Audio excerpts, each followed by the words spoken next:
They called him Lazarus, long before he ever touched the sea. The name was not a blessing. It was a cruelty, spoken with bitter amusement by the man who owned him. A name meant to mock survival. A reminder that no matter how many times he was beaten, broken, or dragged back from hope, he would rise again, only to be punished for it. Later, much later, he learned to read, and only then did he understand the full weight of the joke. Lazarus. Zarus. A name given to him by his cruel master the day he arrived on the plantation. A name only bestowed upon him after a beating was so severe it nearly left him crippled. Only for him to prove the plantation doctors wrong 3 weeks later. Shocked and pleased, Master Wit gave him the name from a Bible. The man Jesus raised from the dead. A resurrection. A man called back for unfinished business. And he intended to finish business if it was the last thing he ever did. Deliver righteous justice to the man who took pleasure in breaking men like him. A weak man who thought it would be funny to teach his slave to read so he could fully understand the hopelessness of slavery, who delighted in contradiction. But Lazarus was no puppet, and with the help of the men who wanted deliverance like him, he took the plantation and brought his ruler to his knees. He stood over the weeping, sniveling man who plantation burned with all his riches and read, Exodus 21st, 6. Whoever steals a man and sells him, and anyone found in possession of him shall be put to death. And so it was done.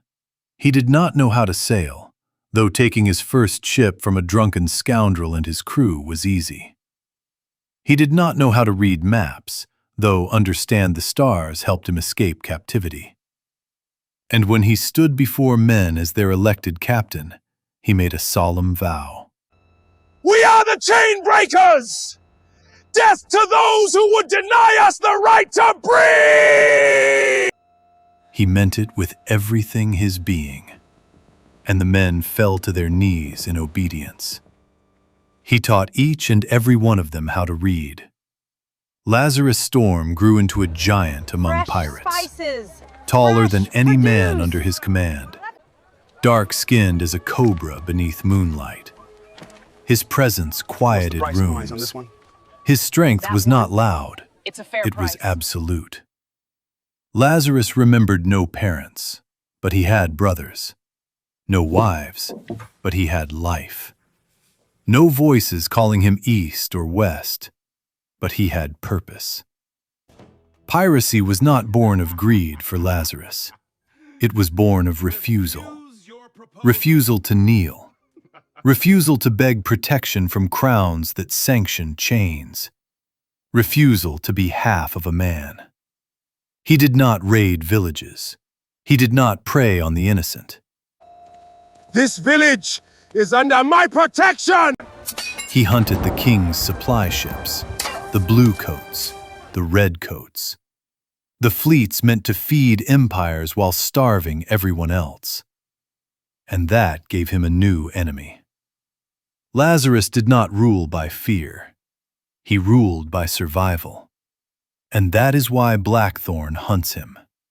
Because Lazarus represents everything Blackthorn pretends to be, and everything he never was. Blackthorn serves the crown, wears its colors, hunts pirates with the king's blessing. A traitor on the plantation and off. A heathen who too had escaped bondage by killing and betraying those who suffered like him. All of it under the praise for his savagery. Blackthorn understood desperation, greed, vulnerability, pride, and a sense of purpose. The tenets a pirate lived by. And he became the greatest slave catcher, pirate killer of the Atlantic Sea. To destroy Lazarus would not just end a man, it would end a symbol. A former slave who rose, a pirate who chose principle over plunder, a leader who built a home where none was meant to exist. And he almost succeeded, if it weren't for the sea that swallowed Lazarus' ship up and coughed him out on the beaches of a paradise ruled by women, a myth turned into reality, a reward for him and his men, and the very first time he met her. Seraphina, Tempest Isle, freedom's gale, a resurrection the world keeps trying to bury, and the sea keeps refusing to let die.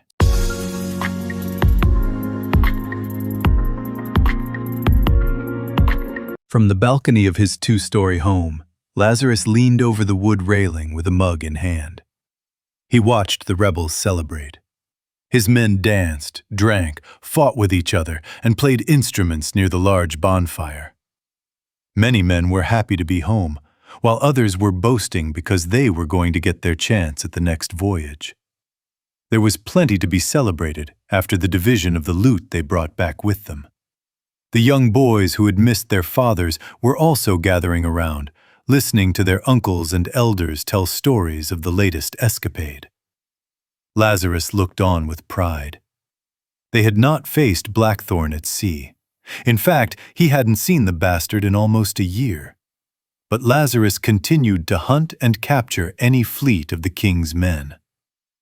The ship they had returned with was headed out to supply the Bluecoats with food storage and other supplies.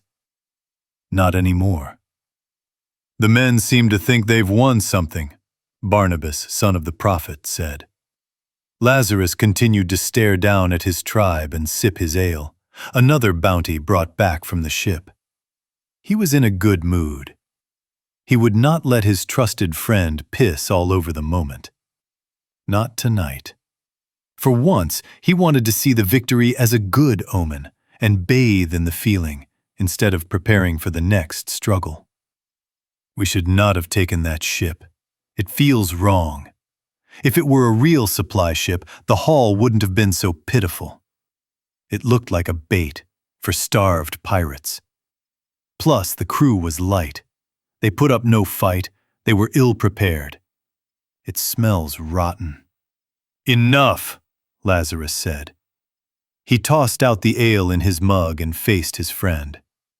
You and your omens. You were as bad as the women. That ship was no different than any other. It was in our waters. That means the sea gave it to me. And that is my point, brother. It was in your waters. How did it get so close? We are not the path to America. Lazarus' smirk began to fade, as did his conviction.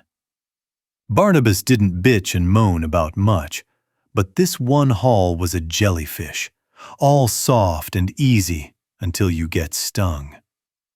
Barnabas gave a respectful nod to leave the matter at hand, having made his point. Then came the blow of the conch shell. The men returned to the balcony and watched as their patrols marched in beauty and light back into their lives. Lazarus had not laid eyes on Seraphina in nearly 7 months. He had not touched her in over a year. He burned for her many nights.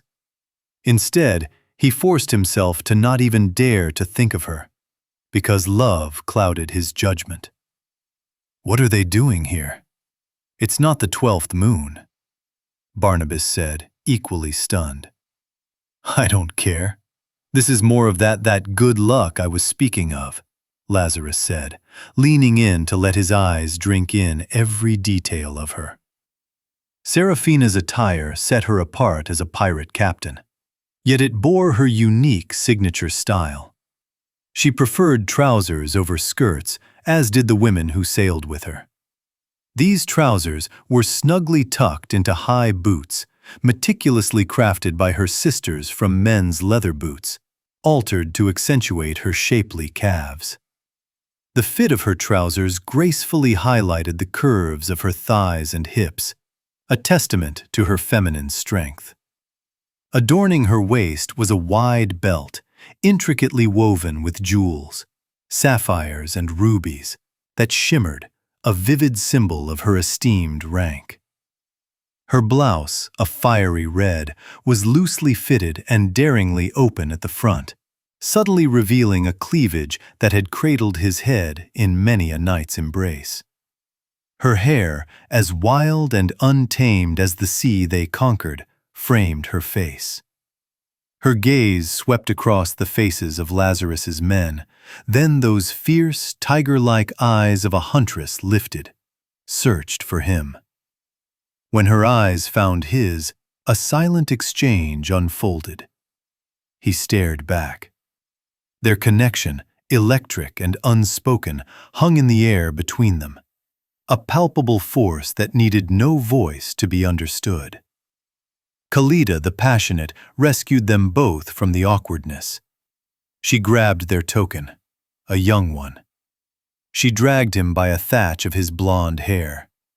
The men snickered at the show of command and unneeded force. She tossed the boy before Seraphina's feet. Lazarus' brows lifted in intrigue. The boy cowered. He looked terrified as his vision volleyed from glaring pirate face to another. "This!" Seraphina yelled, with a finger pointed at the young un. "This child walked out of the sea onto my island." Everyone began to speak at once. Seraphina's voice silenced them. She pointed at Lazarus. "On the day of your return. So I am here for answers. We must talk." Lazarus looked at her once more and then the child. He stood there for a moment, processing the turn of events. A boy walking across the sea? That was utter bullshit. "Yes, we must," he agreed. "Barnabas, take care of our guests." Barnabas nodded and left his side. Lazarus leaned over the balcony. His gaze swept over her once more. "Come inside,"